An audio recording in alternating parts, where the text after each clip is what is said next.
अस्सलाम वालेकुम दोस्तों, आज की इस वीडियो में हम बात करने वाले हैं मैक्स रिसर्च स्कॉलरशिप प्रोग्राम के बारे में, जो कि बेसिकली जापान की तरफ से आई है और आप लोग को फुली फंडेड स्कॉलरशिप प्रोवाइड की जाएगी। कौन से लोग इसके लिए एलिजिबल हैं, कैसे आपने इसको ऑनलाइन अप्लाई करना होगा, सारा कुछ आपको इस वीडियो में बताऊंगा। तो आपने इस वीडियो को एंड तक जरूर देखना है, किसी भी चीज़ को आपने स्किप नहीं करना। अगर आप चैनल पर नए हैं तो चैनल को जरूर सब्सक्राइब कर ले, मैं इसी तरह की वीडियो वगैरह अपलोड करता रहता हूँ। तो चलिए दोस्तों, वीडियो को स्टार्ट करते हैं। तो सबसे पहले मैं आपको यहाँ पे कुछ चीज़ें बता देता हूँ कि आपने इसको अप्लाई कैसे करना होगा, सारा कुछ आपको बता दूंगा। ये कौन से लोगों के लिए है। सबसे पहले मैंने यहाँ पे एक पीडीएफ बना के रखा हुआ है इसके रिलेटेड, जिसके अंदर मैंने तमाम इन्फॉर्मेशन इसकी जो है वो कलेक्ट की हुई है। तो यहाँ पे अगर आप देखें, बेसिकली ये मैक्स जापान गवर्नमेंट स्कॉलरशिप है 2024-25। मतलब जो लोग इसको पहले जानते हैं या जिन लोगों को पता है जापान की तरफ से फुली फंडेड स्कॉलरशिप आती है, तो वो लोग इसे जो है बखूबी वाकिफ होंगे। यहाँ पे अगर आप देखें 2024-25 के लिए है। अब ये बेसिकली फुली फंडेड स्कॉलरशिप है। अंडर ग्रेजुएट, मास्टर और पीएचडी प्रोग्राम आपको अवेलेबल होंगे, यानी कि आप जापान में जाके वहाँ पे ये स्टडी कर सकते हैं।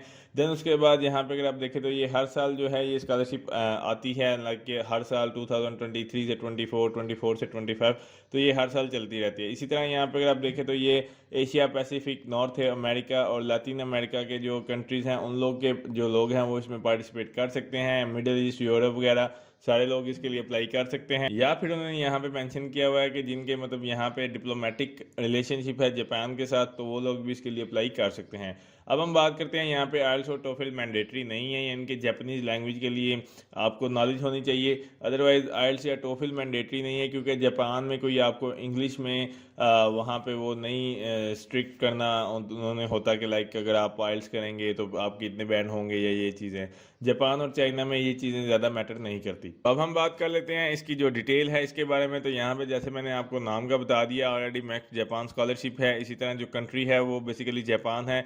इसमें जो आपको स्टडी लेवल करवाए जाएंगे बेसिकली अंडर ग्रेजुएट वाले लोग भी, यानी कि अगर करना चाहते हैं वहाँ पे वो, उसके बाद मास्टर के लिए, उसके बाद पीएचडी के लिए, तो आप इसमें अप्लाई कर सकते हैं। डेडलाइन इसकी बेसिकली वेरी करती है, डिपेंड एम्बेसी से एम्बेसी के तौर पे, यानी कि अगर आप पाकिस्तान में हैं, तो पाकिस्तान के एम्बेसी के अकॉर्डिंग जो भी आपकी डेडलाइन होगी वो आपके लिए आपने उसको फॉलो करना होगा। इसी तरह जो दूसरे कंट्रीज के लोग हैं उनके लिए जो है डेडलाइन अलग से होगी, उनकी अपनी एम्बेसी के मुताबिक। अब हम बात करते हैं इसकी ड्यूरेशन के, जो मतलब कह लेके जो डिग्रीज आपको करवाई जाएंगी इसकी ड्यूरेशन कितनी होगी। तो सबसे पहले अंडर ग्रेजुएट की डिग्री जो है वो 4 से 5 साल के लिए होती है, जिसे आप बैचलर भी कह। मास्टर जो है वो आपका 2 साल से या 3 साल का भी हो सकता है। इसी तरह पीएचडी 3 से 4 साल की होगी। तो ये इसका जो है ड्यूरेशन है जो आपको स्कॉलरशिप प्रोवाइड की जाएगी। अब फील्ड ऑफ स्टडी की हम बात कर लेते हैं। बेसिकली फील्ड ऑफ स्टडी जिसके अंदर यहाँ पे इंजीनियरिंग के लिए है, सोशल साइंसेज है, मेडिकल के रिलेटेड है, इसके बाद हेल्थ वगैरह, आर्ट्स, ह्यूमैनिटीज़, और इसके अलावा और भी ज़्यादा फील्ड हैं जिसके अंदर जो है मतलब आप अप्लाई कर सकते हैं।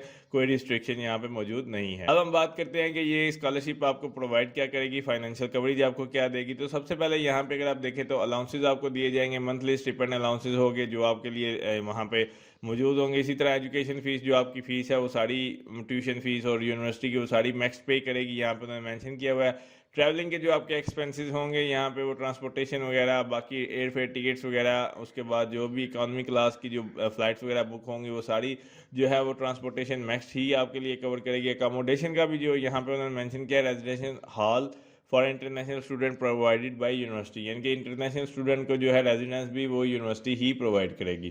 तो ये इसके फाइनेंशियल बेनिफिट भी आपको मिलेंगे। अब हम बात कर लेते हैं एलिजिबिलिटी क्राइटेरिया के। तो जैसे मैंने आपको स्टार्ट में बताया था कि यहाँ पे डिप्लोमेटिक रिलेशनशिप अगर आपके जापान के साथ हैं, यानी कि ये आपके नहीं होंगे, बेसिकली पूरे कंट्री के होते हैं, लाइक के गवर्नमेंट लेवल पे जो डिप्लोमेटिक के रिलेशनशिप होते हैं, तो उसके अकॉर्डिंग तो भी आप अप्लाई कर सकते हैं। या फिर उन्होंने क्या है कि हु हैज़ जापान नेशनैलिटी, वो भी इसके लिए अप्लाई नहीं कर सकते जिनके पास जापान की नेशनैलिटी है।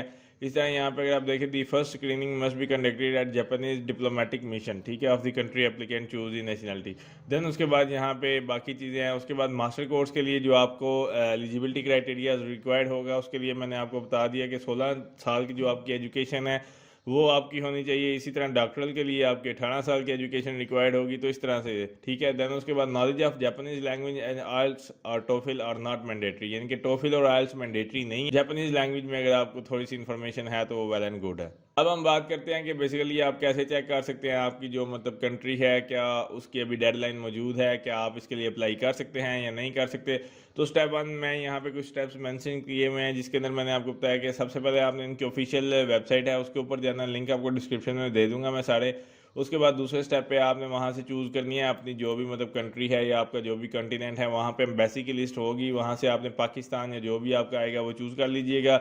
उसके बाद आपने अपना कंट्री चूज़ करना है। देन उसके बाद जो है कंट्री में जैसे ही आप जाएंगे चूज़ करने के बाद, तो वहाँ से एजुकेशन के टैब में जाके आपने वहाँ पे क्लिक करना है। मैं आपको ये सारा कुछ जो है इसकी ऑफिशियल वेबसाइट के ऊपर लेके चलता हूँ और वहाँ पे आपको दिखा देता हूँ। तो ये वाला जो इसका ministry of foreign affair of Japan है, ये लिंक आपको डिस्क्रिप्शन में मैं दे दूंगा। यहाँ पे जैसे ही आप देखें एशिया के लिए, तो यहाँ पे आप देख सकते हैं ये इसकी ऑफिशियल वेबसाइट है मिनिस्ट्री ऑफ फॉरेन अफेयर की, जो मतलब जापान की मिनिस्ट्री ऑफ फॉरेन अफेयर है उनकी, mofa.go.jp। तो यहाँ पे आप आएंगे, ये लिंक आपको डिस्क्रिप्शन में मिल जाएगा। जैसे आप यहाँ पे आएंगे तो यहाँ पे आपने इसको स्क्रॉल करना है। आप देखें यहाँ पे सारी कंट्रीज हैं, एशिया के अंदर कौन सी आती हैं, पैसिफिक कौन सी है, नॉर्थ अमेरिका के लिए ये सारी यहाँ पे मौजूद है। अब आपने कंट्री जो देख लेनी है, जैसे इंडियन है, इंडिया के लिए जो लोग हैं वो यहाँ से देखेंगे कंसुलेट वगैरह, वहाँ पे जो जो उनके ऑफिस हैं वहाँ पे। इसी तरह यहाँ पे अगर आप देखें तो पाकिस्तान के लिए भी आप चेक कर सकते हैं, अगर आप पाकिस्तान के लिए अप्लाई कर रहे हैं। अब यहाँ पे अगर आप देखें पाकिस्तान के लिए आपके पास दो लिंक है, एक है कंसुलेट जनरल इन कराची, दूसरा है एम्बेसी ऑफ जापान। आपने यहाँ पे एम्बेसी ऑफ जापान के ऊपर क्लिक करना है। ऐसे ही आप एम्बेसी ऑफ जापान इन पाकिस्तान के लिए क्लिक करेंगे तो आपके पास एक इस तरह से पेज ओपन हो जाएगा। अब यहाँ से बेसिकली आपने करना है क्या है, यहाँ से आपने बेसिकली यहाँ पे एजुकेशन के टैब के ऊपर क्लिक कर देना है। तो जैसे आप एजुकेशन के टैब के ऊपर क्लिक करेंगे तो आपके पास एक इस तरह से टेबल आ जाएगा। आपने मतलब कोई भी कंट्री हो, लाइक अगर आप इंडिया के लिए कर रहे हैं तो इंडियन भी सेम ऐसे करेंगे, ऑस्ट्रेलिया के लिए कर रहे हो, कोई भी कंट्री से आप कर रहे हो तो आप सेम एज इट इज़ यही स्टेप फॉलो करेंगे, क्योंकि ये डिपेंड करता है आपके कंसुलेट, मतलब वहाँ पे जो भी आपका ऑफिस बने हैं, आपके एम्बेसी जो भी आप कंट्री में हो वहाँ पे आपकी जो जापान की एम्बेसी है क्या वो वहाँ पे मौजूद है, क्योंकि आपने डॉक्यूमेंट्स उनको देने होंगे, भेजने होंगे यानी कि। तो यहाँ पे अगर आप देखें ये प्रोग्राम यहाँ पे उन्होंने मेंशन किया है। अगर आप मास्टर लेवल के लिए करना चाहते हो तो आप इसके ऊपर क्लिक करेंगे, बैचलर के लिए करना चाहते हो तो अंडर ग्रेजुएट पे आओगे, या फिर ये वाला दूसरे जो नंबर पे है ये क्लोज हो चुका है। तो आपने जाहिर सी बात है अगर आप बैचलर करना चाहते हो तो आपकी जो 12 ईयर एजुकेशन है वो कंप्लीट होनी चाहिए। मास्टर के लिए यहाँ पे 16 ईयर आपकी एजुकेशन होनी चाहिए। अगर आप पीएचडी करना चाहते हो तो आपकी कम से कम 18 साल की एजुकेशन होनी चाहिए। अब फर्ज करें कि आपने बैचलर डिग्री के लिए करना है तो आपने यहाँ पे अंडर ग्रेजुएट के ऊपर क्लिक कर देना है। तो जैसे आप अंडर ग्रेजुएट के ऊपर क्लिक करेंगे तो यहाँ पे आपके पास ऑप्शन आ जाएगा, ये आप देख सकते हो, application for max under graduate scholarship. ठीक है, ये ओपन है। इसकी जो डेडलाइन है यहाँ पे अगर आप देखें तो ये वेरी करेगी, यहाँ पे आपकी 31 में ही है। अगर आप इंडिया से कर रहे होगे तो मे भी इसकी डेडलाइन थोड़ी आगे हो या पीछे हो, ये डिपेंड करता है उनके ऊपर। यहाँ पे अगर आप देखें तो यहाँ पे आपके पास एक लिंक है, आपने इसके ऊपर क्लिक कर लेना है। जैसे आप इसके ऊपर क्लिक करोगे तो आपके पास एक इस तरह से पेज आ जाएगा जिसके अंदर यहाँ पे लिखा होगा application for the under graduate student embassy recommendation की क्या क्या चीज़ें रिक्वायर होंगी, तो आपने ये सारी पढ़ लेनी है। देन उसके बाद जो आपको डॉक्यूमेंट्स चाहिए होंगे वो यहाँ पे लिखे हुए हैं। अब यहाँ पे कुछ आपके पास लिंक्स हैं, या तो आप इनके ऊपर क्लिक कर सकते हैं, जैसे कि application guideline for under graduate, और यहाँ पे है जापानीज़ के लिए अगर आपको चाहिए तो आप इसके लिए यहाँ पे क्लिक करेंगे। दूसरा आपके पास फॉर्म्स वगैरह के लिंक दिए हुए हैं, या फिर आप यहाँ पे अगर आप साइड पे देखते हो इसी पेज के ऊपर तो यहाँ पे आपके पास ऑप्शन है एप्लीकेशन गाइडलाइन का, दूसरा एप्लीकेशन फॉर्म का, दूसरा एक मार्कशीट फॉर्म है जो कि वर्ड फॉर्म में होगा, और पास सैंपल कुछ इनके हैं वो आपको यहाँ पे मिल जाएंगे, यानी कि जो पास पेपर है। तो आपने किसी पर भी क्लिक करके तो आपने गाइडलाइन वगैरह देख लेनी है। मैं आपको दिखा देता हूँ गाइडलाइन में क्या क्या चीज़ें होंगी। अब यहाँ पे अगर आप देखें तो जैसे आप उस लिंक के ऊपर क्लिक करेंगे तो यहाँ पे आपके पास कुछ इस तरह से ये गाइडलाइंस आएंगी जिसके अंदर उन्होंने कोर्स की डिटेल दी होगी, फील्ड ऑफ स्टडी बताया होगा, उसके बाद मतलब नेचुरल साइंसेज में क्या क्या चीज़ें होंगी, मेजर सब्जेक्ट क्या होंगे, उसके बाद आपके एजुकेशन के लिए क्या चीज़ें रिक्वायर्ड होंगी, यूनिवर्सिटी एजुकेशन के लिए प्लेसमेंट आपकी किधर होगी, उसके बाद यहाँ पे अगर आप देखें क्वालिफिकेशन और कंडीशन आपको क्या रिक्वायर्ड होंगी, नेशनैलिटी, एज रिकमेंडेशन, उसके बाद एकेडमिक बैकग्राउंड आपका कैसा होना चाहिए, ये सारा कुछ अब आपने खुद पढ़ना है। क्योंकि अगर मैं इसको बताने लग गया तो ये एक मतलब कह लो कि एक चीज़ के ऊपर इतना टाइम कंज्यूम करेगा, मैं आपको सारी वीडियो के बारे में नहीं बता सकूँगा। तो इसलिए ये आपको लिंक सारे यहाँ पे मिल जाएंगे इनके ऑफिशियल वेबसाइट के ऊपर, यहाँ से आपने इसको डाउनलोड कर लेने हैं। देन उसके बाद आपने एक बार इसको तसल्ली से पढ़ना है। लाइक यहाँ पे अगर आप देखें एकेडमिक बैकग्राउंड आपका कैसा होना चाहिए, क्या चीज़ें रिक्वायर कर रहे हैं वो, उसके बाद हेल्थ वगैरह के लिए, अराइवल इन जापान के बाद जब आप जापान जाएंगे तो आप क्या करेंगे, वो सारा कुछ यहाँ पे उन्होंने मेंशन किया। वीज़ा रिक्वायरमेंट क्या होगी, नॉन एलिजिबिलिटी आपकी कैसे हो सकती है, यानी कि कौन से लोग इसके लिए एलिजिबल नहीं है, वो सारा कुछ यहाँ पे उन्होंने मेंशन किया हुआ है। इस तरह यहाँ पे अगर आप देखें पीरियड ऑफ स्कॉलरशिप का पीरियड कितना होगा, यानी टेन्योर कितना होगा, उसके बाद एक्सटेंशन भी हो सकती है स्कॉलरशिप में या नहीं, बेनिफिट्स आपको क्या मिलेंगे, 11,000 यहाँ पे देखें अगर आप अलाउंसेस जो आपको दिए जाएंगे, यानी कि 1,17,000 येन आपको पर मंथ दिए जाएंगे। तो ये सारा कुछ आपने खुद देखना है, यानी कि आपने जब इसको अप्लाई करना है उससे पहले आप ये देख लीजिएगा कि आप क्या इसके लिए एलिजिबल भी हैं या नहीं, क्योंकि बाद लोग कहते हैं कि हम टाइम कंज्यूम करते हैं, क्या इनका फ़ायदा भी है या नहीं, बहुत सारे लोग मेरे से पूछते हैं। तो ये चीज़ें आपने खुद देखनी है, मेरे बताने से या आपको किसी के बताने से समझ नहीं आएगी जब तक आप इसको पूरा खुद नहीं पढ़ेंगे। अब यहाँ पे ट्रैवल एक्सपेंसेस हैं, फिर इसी तरह और भी काफ़ी चीज़ें हैं, आप देख सकते हो। एप्लीकेशन के डॉक्यूमेंट्स कौन से रिक्वायर्ड होंगे तो वो मैं यहाँ पे आपको बता देता हूँ। डॉक्यूमेंटेशन में सबसे पहले जो है आपको जो रिक्वायरमेंट है उसके लिए आपको एप्लीकेशन फॉर्म की ज़रूरत होगी। अब बेसिकली ओरिजिनल फॉर्म आपको मिल जाएगा यहाँ पे इनके ऑफिशियल वेबसाइट पे, वो भी मैं आपको दिखा दूंगा, उसको आपने फिल करना है। देन उसके बाद डायरेक्ट प्लेसमेंट प्रेफरेंसेस फॉर्म एक आपको चाहिए होगा। यहाँ पे only application applicants desiring direct placement use FY 2023 preference form आपको मिल जाएगा। वहाँ पे आर्टिकल यहाँ पे उन्होंने लिखा हुआ है C नंबर 5 पे, तो आपको वहाँ पे ये सारी चीज़ें मिल जाएंगी। इस तरह अकेडमिक ट्रांसक्रिप्ट आपको चाहिए होंगी, ग्रेजुएशन के सर्टिफिकेट्स आपको चाहिए होंगे, रिकमेंडेशन लेटर वो भी मैं आपको बता देता हूँ आगे चल के, वो चाहिए होंगे। मेडिकल सर्टिफिकेट आपका लाजमी होना चाहिए। उसके बाद जो है सर्टिफिकेट ऑफ एनरोलमेंट है, सर्टिफिकेट ऑफ यूनिवर्सिटी एनरोलमेंट है, और लैंग्वेज प्रोफिशिएंसी ये भी आपको चाहिए होगा। यहाँ पे उसने लिखा है टेस्टिंग का, उसके बाद कॉम्पिटेंसी इन जापान और English submit two copies no original, मतलब यहाँ पे ओरिजिनल नहीं, आपको कॉपी चाहिए होंगी। बाकी ये चीज़ें आप देख सकते हैं, ये सारा कुछ आपके सामने होगा, तो आपने इसको एक दफ़ा पढ़ लेना है। देन उसके बाद जो है आपने एप्लीकेशन का प्रोसेस को स्टार्ट करना है। अब यहाँ पे हम इसकी वेबसाइट पे वापस आ जाते हैं, एम्बेसी ऑफ जापान पे। तो यहाँ पे जैसे ही आप आएंगे रिक्वायर्ड डॉक्यूमेंट्स यहाँ पे आपके पास मौजूद है। अगर आप यहाँ पे देखें, यहाँ पे आपने नीचे इसको देखें, स्क्रॉल करें रिक्वायर्ड डॉक्यूमेंट्स के पोर्शन में, तो यहाँ पे आपके पास कुछ चीज़ें हैं जो मैंने आपको बताई हैं।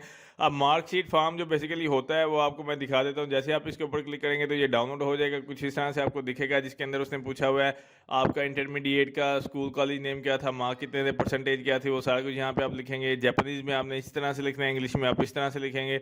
इस तरह यहाँ पे ये आपके पास एक फॉर्म है, तो आपने इस फॉर्म को भी डाउनलोड कर लेना है। अब ये वाला अंडर ग्रेजुएट के लिए है, मास्टर के लिए दूसरा होगा, इसी तरह आप इसको देख सकते हैं। अच्छा, यहाँ पे अगर आप देखें साथ में आपने एप्लीकेशन फॉर्म लगाना होगा, जो इसका ओरिजिनल है वो भी मैं आपको दिखा दूंगा। बाकी अकेडमिक डिटेल जितनी भी हैं वो सारी आप यहाँ पे एंटर करेंगे। देन उसके बाद आपकी जो भी मतलब फ़र्ज़ करेंगे अकेडमिक बैकग्राउंड है वो सारा कुछ, बाकी attestation copy of certification of graduation जो भी आपकी, वो ओरिजिनल आपने अटेस्टेशन जो है अटेस्टेड कॉपी आपने लगानी होगी। ये इसके बाद यहाँ पे अगर आप देखें रिकमेंडेशन लेटर उन्होंने मेंशन किए हुए हैं क्लास टीचर से और प्रिंसिपल, ठीक है, जो आपके फ़र्ज़ करें कि अगर आप मास्टर के लिए कर रहे हैं, अब जैसे ये अंडर ग्रेजुएट के लिए है तो आपकी 12 ईयर एजुकेशन कंप्लीट होगी, लाइक, तो फिर आप अपने FSC के जो मतलब जिधर से आपने की होगी या ICS या कुछ भी किया हुआ है, उसके जो प्रोफेसर हैं या उसका जो लेक्चरर था या कोई भी, उससे आपने एक रिकमेंडेशन लेटर, ठीक है, वो लेना होगा। इस तरह यहाँ पे attested copy of certification of enrolment from current education, यानी कि अगर आप अंडर ग्रेजुएट में हैं और अंडर ग्रेजुएट के लिए यानी बैचलर में कर रहे हैं, तो आपने जिस भी यूनिवर्सिटी या जिस भी इदारे में अभी एडमिशन लिया है उसके लिए जो है करंट सर्टिफिकेट ऑफ एनरोलमेंट, यानी कि उसका जो एनरोलमेंट का जो सर्टिफिकेट है वो भी आपको साथ में अटैच करना पड़ेगा। देन उसके बाद यहाँ पे है होप सर्टिफिकेट, यहाँ पे जिनका भी रिजल्ट आने वाला है। बहुत सारे लोग मेरे से क्वेश्चन करते हैं कि हमारा रिजल्ट कंप्लीट नहीं हुआ तो क्या हम अप्लाई कर सकते हैं, तो यहाँ पे आप अप्लाई कर सकते हैं, लेकिन आप अपने होप सर्टिफिकेट के साथ यहाँ पे अप्लाई करेंगे तो ये साथ में आपने वो भी अटैच करना होगा। तो इस तरह से ये सारी चीज़ें हैं। अब आप ये बड़ी बड़ी पढ़ सकते हैं, ये आपको मैंडेटरी चीज़ें मैंने जो बता दी हैं जो आपकी इंपॉर्टेंट थी, बाकी आप यहाँ पे डिटेल देख सकते हैं। इसके बाद submission documents will not be return, जो आपके डॉक्यूमेंट्स होंगे वो रिटर्न नहीं होंगे। उसके बाद अनस्टेपल आपने जो है करने हैं पेपर, A4 साइज़ पेपर आपका होना चाहिए। उसके बाद सर्टिफिकेट डॉक्यूमेंट्स मेंशन जो है वो सारा कुछ आपने करना है, प्रिंसिपल एप्लीकेंट ये सारा कुछ आपने देना है। उसके बाद जो है ये आपने इनको सेंड करने होंगे। अब वो सेंड कैसे करने होंगे वो भी मैं आपको बता देता हूँ। तो सबसे पहले यहाँ पे मैं आपको ये दिखा देता हूँ, जो आपके इस्लामाबाद के लिए टेस्ट और इंटरव्यू में जब आप शॉर्ट लिस्ट होते हैं, आपने जो है इंटरव्यू और टेस्ट के लिए जाना होगा, तो आपके पास ये वाला एड्रेस है, ठीक है। Send your application at the following address, आपकी जो एप्लीकेशन है वो यहाँ पे आपने सेंड करनी है, ठीक है। अगर आप कराची में हैं, कराची के लिए करना चाहते हैं, लाइक कराची आपको नज़दीक है, तो कराची में जो कंसुलेट का एड्रेस है वो यहाँ पे है, आप लोग देख सकते हैं। ये send your application at the following address, तो ये आपके पास दो एड्रेस हैं पाकिस्तान के लिए, एक आपका जो इस्लामाबाद के लिए और दूसरा जो है आपके लिए कराची के लिए। अब हम बात कर लेते हैं इसका जो एप्लीकेशन फॉर्म है। तो जैसे मैंने आपको बताया था एप्लीकेशन फॉर्म आपके पास कुछ इस तरह से, यहाँ पे आपके पास लिंक आएगा तो आपने इसके ऊपर क्लिक करना है। तो जैसे आप इसको क्लिक करेंगे आपके पास ये डाउनलोड हो जाएगा। अब बेसिकली एप्लीकेशन फॉर्म आपका कुछ इस तरह से दिखेगा, ये आप देख सकते हैं 2024 application form Japanese government max scholarship under graduate student, ठीक है। अब बेसिकली हमने अंडर ग्रेजुएट के लिए क्लिक किया था, तो ये अंडर ग्रेजुएट का पोर्शन है। अगर आप मास्टर के लिए करेंगे तो आपके पास मास्टर का आएगा। तो ये डिपेंड करता है आपने कौन सी मतलब लिंक के ऊपर क्लिक किया था, वो मैंने आपको स्टार्ट में बता दिया। बाकी यहाँ पे सारी डिटेल दी हुई है, जापानीज़ में भी है, अगर आपको आती है समझ तो आप लिख सकते हैं, इंग्लिश में भी आपके पास इंस्ट्रक्शन है। सबसे पहले मैं आपको बता दूं कि आपने इसको ब्लॉक लेटर में लिखना होगा, अरेबिक न्यूमरल्स यानी कि यूज़ अरेबिक नंबर्स जो 0 1 2 3, उसके बाद right years in western calendar के मुताबिक, ये सारी चीज़ें आपने मद्देनज़र रखते हुए ये सब पढ़ के तो आपने जो है अपना जो फॉर्म है इसको फिल करना है। अब सबसे पहले हम बात करते हैं, यहाँ पे आपका नेम आ जाएगा, सर नेम आपका जो गिवन नेम होगा वो। देन उसके बाद यहाँ पे मिडिल नेम आपका क्या है वो, फर्स्ट नेम लास्ट नेम ये आप इसको कह सकते हैं। देन इसके बाद यहाँ पे जेंडर आपका क्या है, मेल फीमेल। सर नेम आपको पता होगा आपके पासपोर्ट के ऊपर लिखा होता है, ठीक है, तो आप वहाँ से ले सकते हैं। गिवन नेम भी आपके पास होगा। जेंडर आपका क्या है, मेल फीमेल। मार्शल स्टेटस क्या होगा वो यहाँ पे आपने लिखना होगा। अब यहाँ पे है पासपोर्ट साइज एक फ़ोटोग्राफ। अब 6 मंथ पुरानी है आपकी तस्वीर, मिनिमम 6 मंथ आपकी पुरानी हो, इससे ज़्यादा नहीं। 4.5 सेंटीमीटर मल्टीप्लाई बाय 3.5 सेंटीमीटर, इसकी जो हाइट और विड्थ उन्होंने मेंशन की हुई है, इतने साइज़ की आपकी तस्वीर होनी चाहिए जो आप यहाँ पे पेस्ट करेंगे यानी कि आप लगाएंगे, ठीक है। देन उसके बाद यहाँ पे आपकी नेशनलिटी क्या है, जापानीज़ नेशनलिटी अगर आपके पास है तो ठीक है, नहीं है तो आपने नो कर देना है। अगर आप यस करेंगे तो फिर जो है आप इसको यानी कि एक्सपायरेशन डेट बताएंगे, और दूसरा आप मेरे ख्याल में इनएलिजिबल हो जाओगे क्योंकि जापानीज़ नेशनल इसके लिए अप्लाई नहीं कर सकते। देन उसके बाद डेट ऑफ बर्थ आपकी क्या है वो यहाँ पे आप मेंशन करेंगे। देन उसके बाद यहाँ पे अगर आप देखें आपका करंट एड्रेस आप क्या है, किधर आप रह रहे हैं, उसके बाद आपकी कंट्री कौन सी है। If you are current residence in Japan, what your current residence status, अगर आप जापान में रहते हैं तो आप बताएंगे, नहीं तो आपने इसको नील कर देना, नो इशू। देन उसके बाद आपके पास ऑप्शन है your address before departure for Japan, तो यहाँ पे आपने सेम एज अबव कर देना है, या आप कह लें कि the above current will be change as follow, तो यहाँ पे आप कंट्री वगैरह बताएंगे, उसका एड्रेस लिखेंगे, कोई इशू नहीं है। तो उसने पूछा कि अगर एड्रेस आपने दिया है वो आपका जो आउटसाइड है यानी आपकी कंट्री से या इस तरह से, तो आपको टिकट नहीं मिलेगा। क्या आप इसको एग्री करते हो या यस या नो, तो आपने वो बताना है। उसके बाद name of Japanese diplomatic office where you will apply for visa issuance, अब यहाँ से आपने अपना जापानीज डिप्लोमेटिक ऑफिस का जो नेम है वो आपने बताना होगा। तो ज़ाहिर सी बात है आपने पाकिस्तान में जो भी हैं उसके बारे में यहाँ से मेंशन करना होगा, जिस भी कंट्री से आप कर रहे हैं उसके बारे में यहाँ पे आपने बताना होगा, तो आप वो यहाँ पे मेंशन करेंगे। उसके बाद यहाँ पे है आपका फ़ोन नंबर आ जाएगा, ईमेल एड्रेस आपका जो भी कह लें कि एक्टिव ईमेल एड्रेस है वो यहाँ पे आपने मेंशन करना होगा। देन उसके बाद प्रेजेंट स्टेटस आपका क्या है, अगर आप स्टूडेंट हो, एम्प्लॉयड हो या अदर कोई भी, या फ़र्ज़ करें कि अगर आप स्टूडेंट हैं, आपने अंडर ग्रेजुएट के लिए कर रहे हैं, तो ज़ाहिर सी बात है आपने किसी ना किसी बैचलर में अप्लाई किया होगा, तो आप इसके लिए टिक करेंगे। एम्प्लॉय हो यानी कि कहीं पर जॉब कर रहे हो तो आप नेम ऑफ ऑर्गेनाइजेशन बताओगे। स्टूडेंट हैं तो फिर आप उस स्कूल का नेम बताएंगे, या इसके अलावा फ्रीलांसर हो या कुछ भी हो तो वो यहाँ पे आप मेंशन करेंगे, तो वो चीज़ें आपने यहाँ पे मेंशन करनी होंगी। देन उसके बाद यहाँ पे आपके पास ऑप्शन है specialized field of study in high school और यूनिवर्सिटी, तो यहाँ पे आपने अपना जो हाई स्कूल की स्पेशलाइज्ड फील्ड थी जिधर आप स्टडी कर रहे हैं वो यहाँ पे आप मेंशन करेंगे, जो भी आपकी फील्ड वगैरह थी। उसके बाद यहाँ पे कुछ इंस्ट्रक्शन है जिसके अकॉर्डिंग जो है आप अपना एकेडमिक रिकॉर्ड लिखेंगे यहाँ पे। तो सबसे पहले यहाँ पे कुछ इंस्ट्रक्शन है, आपने ये फॉलो कर लेनी है। देन उसके बाद जो आपका एजुकेशन लेवल है, जैसे प्राइमरी एजुकेशन, देन उसके बाद सेकेंडरी, लोअर सेकेंडरी, फिर अपर सेकेंडरी, और देन उसके बाद टेरिटरी यानी कि हायर एजुकेशन, ठीक है। तो ये वाली यहाँ पे आपने मेंशन करनी होगी। उसके स्कूल का नेम, प्रोविंस क्या था, देन उसके बाद यहाँ पे कब से लेके कब तक आपने किया था, स्कूल जो है पीरियड ऑफ स्कूलिंग की कितना था, स्टेटस आपका क्या था, रिमार्क्स आपके क्या थे, वो यहाँ पे आपने सारा कुछ मेंशन करना है। तो इस तरह से जो है आपने total year of schooling attend आपके कितने हुए हैं, यानी कि 1 अप्रैल 2024 तक आपके कितने इस वक्त हो चुके हैं, तो वो यहाँ पे आप उतने साल की जितनी भी आपकी एजुकेशन है वो यहाँ पे आप मेंशन करेंगे। देन उसके बाद यहाँ पे अगर आपके कोई रिमार्क्स हैं या इसके रिलेटेड कुछ भी, तो वो यहाँ पे आप मेंशन करेंगे, और इसको जो है नेक्स्ट के ऊपर यानी कि बेसिकली आप नेक्स्ट ही जाएंगे, यानी कि आपने ये बेसिकली सारा हैंड रिटन फॉर्म फिल करना है। तो जैसे आप यहाँ पे अपने रिमार्क्स दे सकते हैं आपकी स्कूलिंग के अकॉर्डिंग जो भी हैं, या इसके अलावा फर्दर इन्फॉर्मेशन है जो कि यहाँ पे आप पूरी नहीं कर सके, तो वो यहाँ पे आप लिख सकते हैं। उसके बाद कुछ क्वेश्चन आंसर है यहाँ पे। अगर आप देखें, have you been awarded Japanese scholarship यानी कि मैक्स स्कॉलरशिप, इसको आप कह सकते हैं कि पहले आपको मिली थी, यस और नो, वो आपने बताना है। इसी तरह यहाँ पे अगर आप देखें तो ये थोड़ा सा कह लें कि छोटा है, तो आप मैं यहाँ पे आपको थोड़ा सा जूम करके दिखा देता हूँ। इस तरह यहाँ पे कुछ और चीज़ें, are you applying for any other Japanese scholarship, तो अगर आपने कोई इस तरह से स्कॉलरशिप वगैरह अप्लाई की हुई है तो फिर आप इसको यस और नो में। देन उसके बाद वो पूछा है कि क्या आपने कोई पहले या इस तरह की कोई शेड्यूल रिसीविंग ऑर्गेनाइजेशन है जो आपको मतलब स्कॉलरशिप वगैरह प्रोवाइड करी है कुछ इस तरह से, तो उसके बारे में आपने बताना है। देन उसके बाद नेक्स्ट के ऊपर if yes to do you understand must cancel other scholarship after select of. तो उसने कहा है कि जब अगर आप इसको यस करते हैं, यानी कि ऊपर वाले क्वेश्चन को यस करते हैं, तो बाकी आपकी स्कॉलरशिप कैंसिल हो जाएंगी जब आप मैक्स के लिए क्या लो के सिलेक्ट हो जाएंगे। तो यस और नो आपने मतलब वो कह रहा है कि आप क्या इसको अलाउ करेंगे या नहीं करेंगे। देन उसके बाद वो पूछ रहे हैं कि name of sponsor period and amount of scholarship. तो वो यहाँ पे आपने लिखना है। इसके ऊपर यहाँ पे अगर आप देखें, इफ़ यू आर रिसीविंग और applying for other scholarship please specify the name of sponsor. यानी कि अगर आपने कोई इसके अलावा ऐसी एप्लीकेशन है या उसको अप्लाई किया या रिसीव किया है, तो उसका जो स्पॉन्सर है या उसका पीरियड है, अमाउंट कितनी थी, वो यहाँ पे आपने मेंशन करनी है। अदरवाइज़ आपने इसको मेंशन नहीं करना, ठीक है। तो ये आप यहाँ पे लिख सकते हैं, जो भी था आप यहाँ पे इसको टाइप करके बता सकते हैं। इसी तरह field of study social sciences या नेचुरल साइंसेज, ये आपको मैंने बताया था, वहाँ पे आपके पास ऑप्शन होंगे, तो वो यहाँ से आप चूज़ कर सकते हैं कि किस फील्ड में, क्योंकि अंडर ग्रेजुएट के लिए यहाँ पे ये वाली फील्ड्स हैं, तो आप इनमें देख सकते हैं मेजर आपकी क्या थी, आपकी फर्स्ट चॉइस क्या है, सेकंड चॉइस क्या है और थर्ड चॉइस क्या है। यहाँ पे आपने उसके बारे में बताना है, ABC कोर्सेज, ये सारी डिटेल आपको गाइडलाइन में मिल जाएगी।